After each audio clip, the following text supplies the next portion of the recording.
Good morning my dear students. आज हम आपकी क्लास 5th का हिंदी लिटरेचर में चैप्टर 13 मधुर वचन पढ़ेंगे। मधुर वचन पाठ के अंतर्गत बहुत ही अच्छे अच्छे दोहे दिए हुए हैं। इन दोहों में मधुर वचन और मीठी वाणी के महत्व को बताया गया है। कबीरदास जी, तुलसीदास जी और रहीमदास जी तीनों ने ही मीठी वाणी के महत्व को अपने दोहों द्वारा समझाया है। उन दोहों में हमको बहुत अच्छी अच्छी सीख मिलती है उन दोहों से। इनमें से कुछ दोहे कबीरदास जी के, रहीमदास जी के, तुलसीदास जी के हैं। आपने बहुत से दोहे सुने भी हैं। तो सबसे पहले आपको इन दोहों को पढ़ना आना चाहिए, उच्चारण करते हुए आना चाहिए, फिर हम उनका अर्थ समझेंगे। पहला दोहा दिया हुआ है। दोहा आप लोगों से पढ़ते बनता है ना, कैसे पढ़ते हैं? ऐसी वाणी बोलिए मन का आपा खोय, औरन को शीतल करे आपहु शीतल होय। ऐसे आप लोग पढ़ते हैं ना दोहे। तो दोहे को पढ़कर इनका अर्थ समझना है। इसका अर्थ क्या होगा कि कवि के अनुसार हम सबको ऐसी वाणी बोलना चाहिए। वाणी मतलब हम जो बोलते हैं, ऐसी वाणी बोलना चाहिए कि जो हम बहुत ही मीठी हो सुनने में, जो भी सुने उसको बहुत अच्छा लगे सुनकर। बोलने से और मीठी वाणी बोलने से जब हम बोलेंगे तो सभी लोग सुनकर प्रसन्न होते हैं, मतलब खुश होते हैं, और हमें भी प्रसन्नता का अनुभव होता है। पहला दोहा आपको पहले दोहे का अर्थ समझ में आ गया। अब दूसरा दोहा देखिए। दोहे पढ़ने का उच्चारण आप लोग, मुझे पता आप लोग अच्छे से कर सकते हैं, तो दोहा आप अच्छे से उच्चारण करके पहले पढ़ेंगे। जैसे मधुर वचन ते जात मिटी, उत्तम धन अभिमान, तनिक शीत जल सो मिटे, जैसे दूध उफान। इसका मीनिंग क्या होता है? इसके माध्यम से, इस दोहे के माध्यम से कवि हमको यह समझाना चाहते हैं कि जो मधुर वाणी होती है ना, जो हम मीठा बोलते हैं, वो धन से जनित अभिमान को, मतलब जो बहुत धनी लोग रहते जो अभिमान करते हैं, घमंड करते हैं, उस घमंड को उसी तरह ख़त्म कर देती है। जिस प्रकार आपने देखा होगा जो उबलता हुआ दूध होता है ना, उबलता हुआ दूध सबने देखा ना कैसे ऊपर आता है उबलता हुआ। यदि उस दूध में, हम उबलते हुए दूध में ठंडा पानी छिड़क देंगे तो वो शांत हो जाता है ना, मतलब नीचे हो जाता है, उसका उबलना बंद हो जाता है। इसी प्रकार मधुर वाणी से हम किसी भी धनी व्यक्तियों का धन से जनित अभिमान को, घमंड को उनके खत्म कर सकते हैं। समझ में आ गया? थर्ड देखिए। बोली एक अमूल है, जो कोई बोले जानी, ये तराजू तौली के तब मुख बाहर आनी। इस दोहे में भी यही समझाया गया है। इन सारे दोहों को आप देखिएगा, कहीं ना कहीं आपको आपकी बोली से रिलेटेड ही है कि हमको कैसे बोलना चाहिए, है ना। तो इसमें भी यही बताया हुआ है कि बोली एक अमूल है, मतलब अमूल्य है हमारी बोली।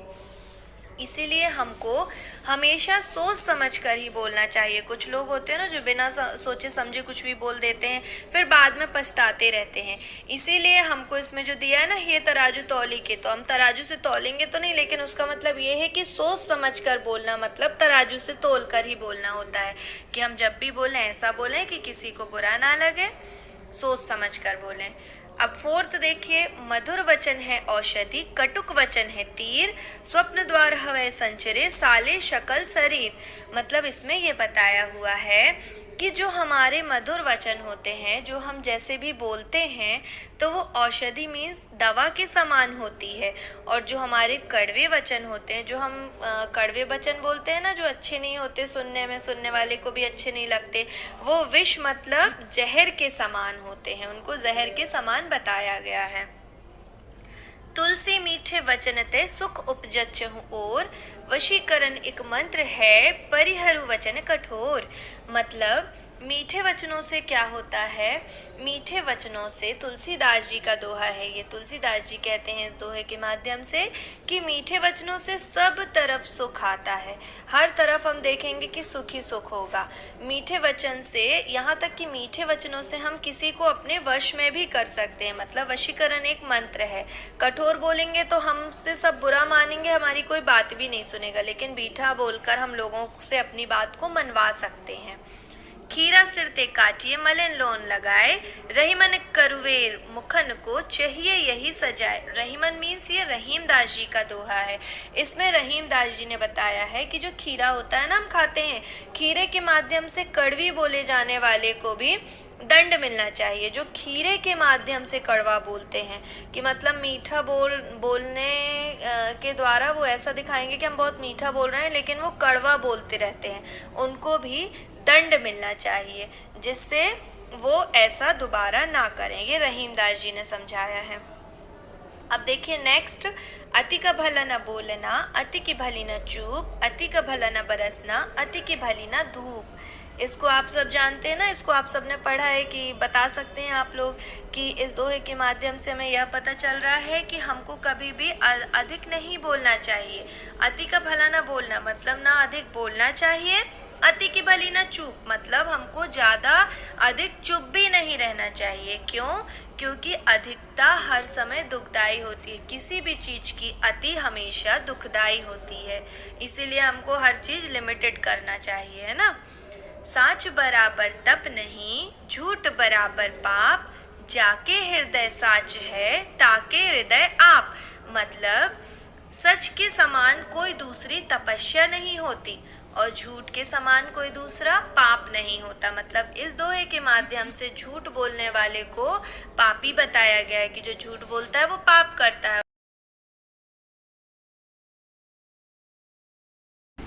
शब्दार्थ, शब्दों के अर्थ। आपा खोए, आपा खोए अर्थात घमंड छोड़कर। शीतल करे, शीतल करे अर्थात ठंडा करे। तेजात मिटी, तेजात मिटी का अर्थ होता है से मिट जाता है। जल सौ मिटे अर्थात पानी से मिटे।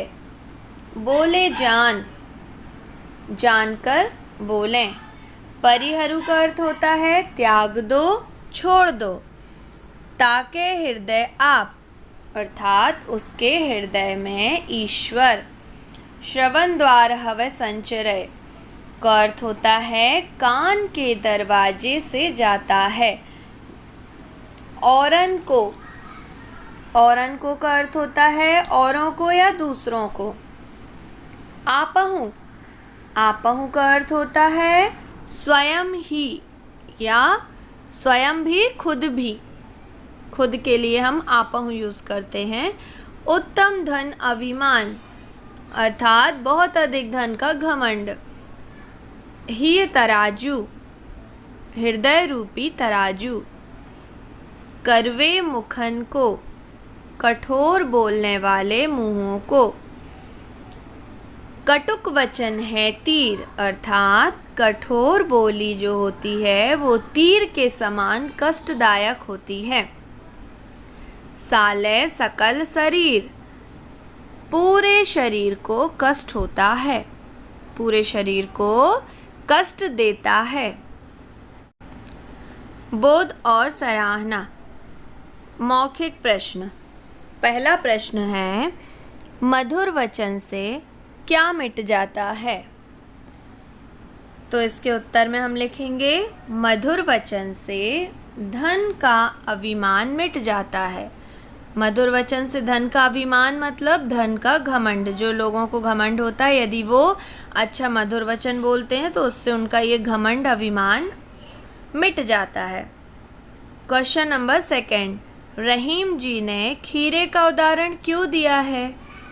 रहीम जी ने खीरे का उदाहरण इसीलिए दिया है क्योंकि खीरे का मुंह कड़वा होता है। आप सबको पता है ना, खीरा जो होता है उसको जब हम खाते हैं तो खाने के पहले उसको जब काटते हैं तो उसका मुंह जो होता है कड़वा होता है। यदि हम उसकी कड़वाहट नहीं निकालते तो वो पूरा खीरा कड़वा लगता है, इसीलिए उसका मुंह कड़वा होता है तो हमको उसको निकालना पड़ता है, इसीलिए उनने खीरे का उदाहरण दिया है। क्वेश्चन नंबर 3, तुलसीदास जी ने कैसे वचन त्यागने की बात कही है? तुलसीदास जी ने कठोर वचन त्यागने की बात कही है। क्वेश्चन नंबर 4, ईश्वर किसके हृदय में वास करते हैं? ईश्वर जिसके हृदय में सत्य का वास होता है वहाँ वास करते हैं। जो सच बोलते हैं, जो कभी झूठ नहीं बोलते, झूठ का सहारा नहीं लेते, जो हमेशा सत्य बोलते हैं, उनके हृदय में ईश्वर का सत्य का वास होता है। लिखित प्रश्नोत्तर। क्वेश्चन नंबर 1, मधुर वचन बोलने से किसी का गुस्सा किस प्रकार ठंडा हो जाता है? तो इसके लिए एक दोहा था ना, मधुर वचन बोलने से गुस्सा को हम कैसे ठंडा कर सकते हैं। तो उनने उसमें कौन सा एग्जाम्पल लिया था? उबलते हुए दूध का, कि जिस प्रकार उबलते हुए दूध पर ठंडे पानी के छींटे मारने से वो शांत हो जाता है, उसी प्रकार मधुर वचन बोलने से किसी का भी गुस्सा ठंडा हो जाता है। क्वेश्चन नंबर 2, आवश्यकता से अधिक हर चीज़ बुरी क्यों होती है? तो इसके आंसर में हम लिखेंगे कि आवश्यकता से अधिक हर चीज़ नुकसानदायक होती है। हमने इसके लिए एक पढ़ा था ना, अति सर्वत्र वर्जित, मतलब किसी भी चीज़ की अधिकता हानिकारक होती है। क्वेश्चन नंबर 3, बोली को अमोल क्यों कहा गया है? बोली को अमोल इसलिए कहा गया है क्योंकि बोली का अच्छा या बुरा प्रभाव बोलने वाले और सुनने वाले दोनों पर पड़ता है, इसीलिए बोली अमोल होती है। क्वेश्चन नंबर 4, हमें अपनी बात हृदय रूपी तराजू पर तौलकर बोलनी चाहिए, इसका क्या अर्थ है? तो हमें अपनी बात हृदय रूपी तराजू पर तौलकर बोलनी चाहिए, इसका अर्थ है कि हमें सोच समझकर बोलना चाहिए, ऐसी वाणी मुंह से ना निकले कि सुनने वाले को बुरी लगे। क्वेश्चन नंबर 3, कोष्टक में दिए गए वाक्यों से संबंधित दोहों की पंक्तियां लिखो। तो यहाँ पर जो दोहे की संबंधित पंक्तियाँ दी गई हैं उससे संबंधित हमको यहाँ पे दोहा लिखना है। तो पहला है, मधुर वचन से वक्ता और श्रोता दोनों के क्रोध शांत हो जाते हैं। यहाँ पर कौन सा दोहा आएगा? मधुर वचन ते जात मिटी, उत्तम धन अभिमान, तनिक शीत जल 100 मिटे, जैसे दूध उफान। दोहा नंबर 2, इसमें दोहा नंबर 2 आ जाएगा। एंड वाले में दिया हुआ है, बहुत अधिक बोलना या बहुत अधिक चुप रहना तथा बहुत अधिक बरसना या बहुत अधिक धूप गर्मी पड़ना हानिकारक है। तो इसमें कौन सा दोहा आएगा? इसमें आ जाएगा, अति का भला ना बोलना, अति की भली ना चूप, अति का भला ना बरसना, अति की भली ना धूप। इसमें दोहा नंबर 7 आ जाएगा। फिर थर्ड में पूछा गया है, सत्य तपस्या है, इसीलिए सच्चे आदमी के हृदय में ईश्वर का निवास रहता है। इसमें कौन सा दोहा आएगा? साच बराबर तप नहीं, झूठ बरोबर पाप, जाके हृदय साच है, ताके हृदय आप। इसमें दोहा नंबर 8 लिख देंगे। इसके बाद फोर्थ वाले में पूछा गया है, कटु वचन से होने वाले कष्ट को मधुर वचन रूपी औषधि ही नष्ट करती है। इसमें हम दोहा नंबर 4 लिखेंगे। दोहा नंबर 4 कौन सा है? मधुर वचन है औषधि, कटुक वचन है तीर, श्रवण द्वार हवे संचरे, साले सकल शरीर। MCQs। बहुविकल्पीय प्रश्न। सही बात पर सही का चिन्ह लगाओ। हमें कैसी वाणी बोलनी चाहिए, मीठी, कड़वी या सामान्य? हमें मीठी वाणी बोलनी चाहिए। सेकंड में पूछा गया है मधुर बोली बोलने से क्या मिट जाता है, डर, अभिमान या दुख? अभिमान। अभिमान का मीनिंग क्या होता है, घमंड। मधुर वाणी बोलने से अभिमान मिट जाता है। मधुर वचन क्या है, तीर है, तप है या औषधि है? मधुर वचन औषधि है। भाषा बोध। इनके तत्सम रूप लिखो। संस्कृत के शब्दों को तत्सम क्या होता है, वैसा ही, और बदले हुए रूप को तद्भव, उससे ही हुआ। तद्भव क्या होता है, जो उससे ही बना होता है, और तत्सम जो संस्कृत के शब्द होते हैं बिल्कुल वैसा ही। तो इसमें हमको तद्भव से तत्सम बनाना है। जैसे तद्भव दिया हुआ है वाणी, तो वाणी का क्या होता है, वाणी। अब दिया हुआ है शरीर, शरीर का क्या लिख देंगे, इसमें आ जाएगा शरीर। फिर है शीतल, तो शीतल का तत्सम क्या होगा, शीतल। जैसे हृदय, तो हृदय का क्या होता है, हृदय। लौन, लौन का क्या होता है, लवण, लवण अर्थात नमक। वशीकरण, तो वशीकरण सही नहीं होता है, इसको कैसे वशीकरण तद्भव होता है, इसका तत्सम में क्या होगा, वशीकरण हो जाएगा, वशीकरण। नेक्स्ट है शीत, शीत का क्या होगा, तत्सम शीतल, शीतल। ऐसे ही चाहिए का क्या होगा, चाहिए, चाहिए का चाहिए।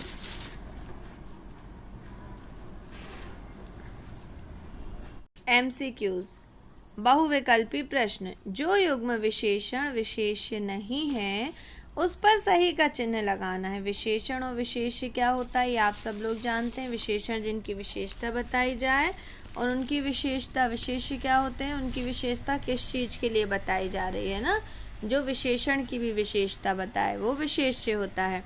तो इसमें कौन सा आएगा, सुंदर मन, यथा स्थान, मधुर वचन या उत्तम धन?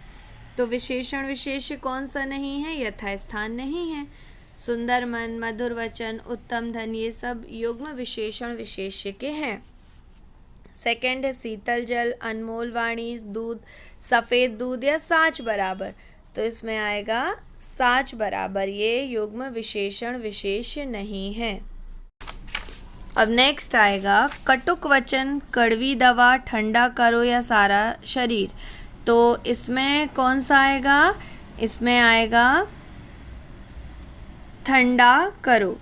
ठंडा करो जो शब्द है वो विशेषण विशेष्य का युग्म नहीं है।